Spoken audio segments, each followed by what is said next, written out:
పేరు కుసుమ. మా పిల్లలు మ్యాథ్స్ స్కూల్లో చదువుతున్నారండి. పాప పేరు శరణ్య, బాబు పేరు వంశీ. పాప 10th క్లాస్ చదువుతుందండి, బాబు 7th క్లాస్ చదువుతున్నాడు. లాస్ట్ 3 years నుంచి మా పిల్లలు మ్యాథ్స్ స్కూల్లోనే చదువుతున్నారండి.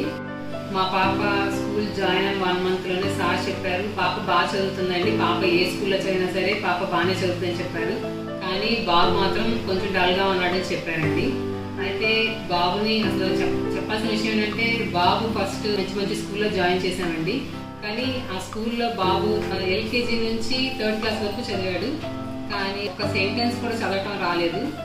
ఈ స్కూల్లో జాయిన్ చేశాక వాడికి ప్రస్తుతానికి బాగా అంటే క్లాస్ టాపర్ అని నేను చెప్పట్లేదు, కానీ వాడు బాగా చదువుతున్నాడు.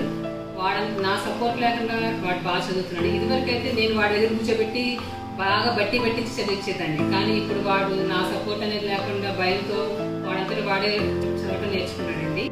కరోనా టైంలో బాబు 4th class లో ఉన్నప్పుడే జూమ్ క్లాసెస్ స్టార్ట్ అయినాయండి. ఆ టైంలో జూమ్ క్లాస్లో ఉన్నప్పుడు కూడా టీచర్స్ చాలా శ్రద్ధగా వాడిని బాగా పట్టించుకొని బాగా రెస్పాన్సిబిలిటీ తీసుకొని బాగా చెప్పేవాళ్ళండి. అందులో ఎగ్జామ్స్ పెట్టినా కూడా తల కూడా పక్కకు తిప్పకుండా చాలా స్ట్రిక్ట్గా చేసేవాళ్ళండి. అది నాకు చాలా బాగా నచ్చిందండి. ఈ స్కూల్ మాత్రం అప్పుడే నాకు అనిపించింది, వీళ్ళెంతో చాలా బాగా స్ట్రిక్ట్గా వాళ్ళని బాగా ఇదిగా చూస్తున్నారని నాకు బాగా అనిపించింది. ఈ స్కూల్లో ఎక్కువగా నోవెల్కి ఎక్కువ ఇంపార్టెన్స్ ఇస్తారండి. లెసన్స్ చదవకపోయినా మెయిన్ నోవెల్స్ చదవమని చెప్తారు. ఎందుకంటే దానివల్ల పిల్లలకి ఎక్కువగా మైండ్ అనేది బాగా ఎక్కువ పెరుగుతుందని సార్ ఇప్పుడు చెప్తూ ఉంటారు. కాబట్టి అందరూ పిల్లలు కూడా ఎక్కువగా నోవెల్స్ ఎక్కువ చదువుతూ ఉంటారు.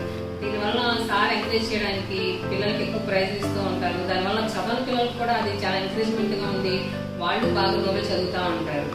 అంతేకాకుండా పిల్లలు స్కూల్కి ఎప్పుడైనా రాకపోయినా సరే వెంటనే ఫోన్ చేసి అడుగుతారు ఏమైందండి అని. అంత ఎక్కువ రెస్పాన్సిబిలిటీగా ఉంటారు. స్కూల్ నుంచి బయటికి వెళ్ళినా సరే ఆటో వచ్చేదాకా పిల్లల్ని బయటికి అలో చేయరు. ఈ స్కూల్లో అందరు టీచర్స్ కూడా చాలా వెల్ ఎడ్యుకేటెడ్ టీచర్స్ అండి. పిల్లలకి బాగా ఎక్స్ప్లెయిన్ చేస్తారు.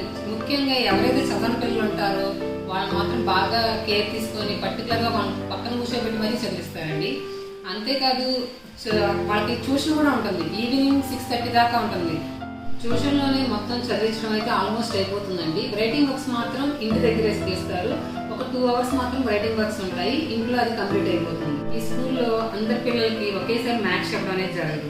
కొంతమంది పిల్లలు బాగా మ్యాథ్స్ చేస్తారు, కొంతమంది చాలా తక్కువగా చేస్తారు కదండి. అందుకనే బాగా చదివిన పిల్లలకు మాత్రం ఆర్టీ శర్మ అని ఉంటుంది. ఆ ఆర్టీ శర్మలో మొత్తం సిలబస్ మొత్తం కవర్ అయ్యి ఇంకా ఎక్స్ట్రా ఏమైనా చేసే పిల్లలు ఉంటే వాళ్ళు అవి కూడా చేస్తూ ఉంటారు.